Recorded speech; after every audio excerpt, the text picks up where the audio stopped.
आप सभी क्रांतिकारी साथियों को जय हिंद जय भारत। साथियों, जैसा आपने टॉपिक देख लिया होगा, संस्थाएं भी गलत हो सकती हैं। ये बात बहुत सही है कि संस्थाएं भी कभी कभी गलतियां करती है। कोई भी व्यक्ति परफेक्ट नहीं होता, वैसी तरह कोई भी संस्था परफेक्ट नहीं होती। साथियों, संस्था की भी गलतियां हो सकती है। साथियों, यदि आपने कहीं से भी किसी भी तरह का फाइनेंस कराया हो, चाहे आपका होम लोन हो, कंज्यूमर ड्यूरेबल लोन हो, पर्सनल लोन हो, या फिर अपने गाड़ी का जो लोन लेते हैं उसका आपने लोन लिया हो, तो भी आपको बहुत सारी चीजों का ध्यान रखना पड़ता है।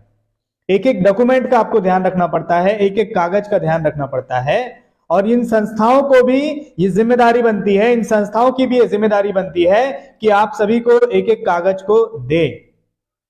एक साथी के साथ दिक्कत क्या आई? उस साथी ने व्हीकल लोन लिया था, सेकेंड हैंड उसकी व्हीकल थी, और उस व्हीकल का जो पंचिंग है वो दूसरे साल में हुआ था। यानी कि इस बात को आप ऐसे समझिए कि उस साथी ने 2010 में गाड़ी को खरीदा था, और उसकी जो गाड़ी थी वो गाड़ी 2005 की थी। यानी उसको बोला गया कि 2010 की गाड़ी है, और 2010 की गाड़ी बोल करके डॉक्यूमेंट बना करके, फर्जी डॉक्यूमेंट बना करके 2005 की गाड़ी बेच दी गई।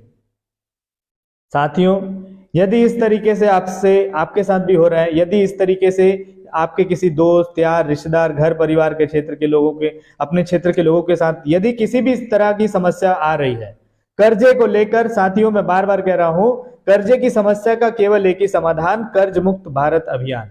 साथियों, यदि कर्जे को लेकर किसी भी साथी के बीच कोई भी समस्या यदि आ रही है, तो वो समस्या को लिख कर भेजिए।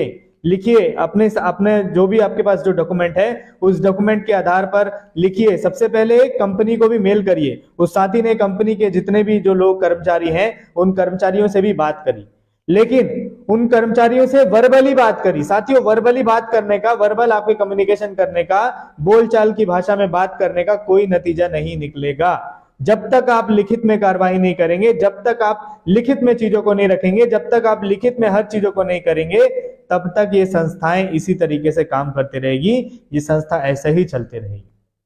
साथियों, क्या करना है? जो भी आपके पास जो डॉक्यूमेंट है उस डॉक्यूमेंट के आधार पे हर चीजों को लिख करके रखिए। यदि आपके साथ कुछ गलती की जा रही है, आपके साथ कुछ गलत हो रहा है, उसको भी लिख करके रखिए।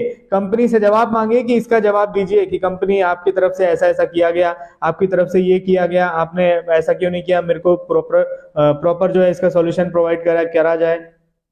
लिखित में कार्यवाही करना पड़ेगा, हर एक नागरिक को लिखित में कार्यवाही करना पड़ेगा, तब जाकर ये अभियान, ये मिशन सफल बनाया जाएगा। और यकीन मानिए, हम जो प्रयास कर रहे हैं यही एक सॉल्यूशन है पूरे भारत देश के लोगों के लिए, जो कर्जे से मुक्ति दिला सकता है। टेम्परेरी सॉल्यूशन कुछ भी हो सकता है, आपके साथ अभी वर्तमान में कोई दिक्कत आ रही हो, वो 2 दिन में सॉर्ट आउट कर दी जा सकती है, लेकिन परमानेंट सॉल्यूशन केवल और केवल राजनीति से निकल सकता है। परमानेंट सॉल्यूशन केवल और केवल कर्ज मुक्त भारत अभियान से निकल सकता है।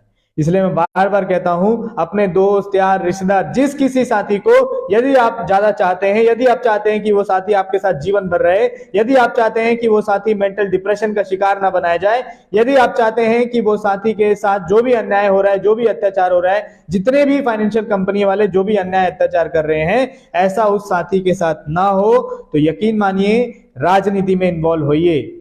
साथ मिलकर प्रयास करेंगे और एक एक भारतीय नागरिक का एक एक रुपए का कर्जा माफ कराया जाएगा, जैसे बड़े बड़े उद्योगपतियों का होता है, जैसे बड़े बड़े व्यापारियों का होता है। और इस देश में किसानों का भी कर्जा माफ हुआ है, तो आम जनता के भी कर्जे को माफ किया जाएगा, और माफ किया जा सकता है। इसलिए हम प्रयास कर रहे हैं। जब बड़े बड़े उद्योगपतियों का पिछले 5 साल में 10,09,511 करोड़ रुपए का कर्जा माफ किया गया है, 10 लाख करोड़ से भी ऊपर, जब 10 लाख करोड़ से भी ऊपर का कर्जा माफ किया गया है, तो इसको ऐसे भी समझ सकते हैं कि 10 लाख लोगों का 1 करोड़ रुपए का कर्जा माफ, या इसको ऐसे भी समझ सकते हैं कि 1 करोड़ लोगों का 10 लाख रुपए का कर्जा माफ। साथियों, 10 लाख करोड़ रुपए से ज्यादा का कर्जा माफ किया गया है, और हम जानते हैं कि भारत देश के जो आम नागरिक हैं, जो जूझ रहे हैं, उनका कर्जा बहुत कम है, उनका कर्जा उन बड़े बड़े व्यापारी, उन बड़े बड़े उद्योगपतियों से बहुत ही कम है और इसलिए राजनीतिक प्रयास किया जा रहा है, सरकार से मांग भी की जा रही है। बहुत सारी संस्थाएं अनियमित तौर पे काम कर रही है। आरबीआई ने गाइडलाइन कुछ और दिया लेकिन संस्थाएं अपने औने पौने दाम वसूल रही है। आरबीआई ने गाइडलाइन कुछ और दिया लेकिन संस्थाएं अपने हिसाब से काम कर रही है। लिखिए, इन सब बातों को लिख करके रखिए। जो भी साथी, जिस किसी साथी के साथ जो भी दिक्कत आ रही है, इसको लिख करके रखिए, लिख करके आप भेजिए। व्हाट्सएप भी कर सकते हैं। कर्ज मुक्त भारत अभियान का हिस्सा बनिए, साथ मिलकर प्रयास करेंगे। मेरा कॉन्टेक्ट नंबर है 7987359765। इस नंबर पर जब भी आप व्हाट्सएप करेंगे तो आपको कर्ज मुक्त भारत अभियान की जानकारी भी मिल जाएगी और गुरु श्री शाहनवाज चौधरी भारती जी के द्वारा ट्रेनिंग दी जा रही है। जो ट्रेनिंग पहले पेड हुआ करती थी, जो ट्रेनिंग पहले बड़े बड़े कॉर्पोरेट सेक्टर को दी जा रही थी, वो ट्रेनिंग आज की डेट में उन सभी लोगों के लिए निःशुल्क कर दिया गया है जो लोग आज कर्जे के दलदल में फंसे हुए हैं। उन सभी लोगों के लिए वो ट्रेनिंग निःशुल्क कर दिया गया है जो लोग किसी भी तरह से कर्जे के दलदल में फंस चुके हैं, शिकार बनाए गए हैं सरकार की गलत नीतियों के द्वारा।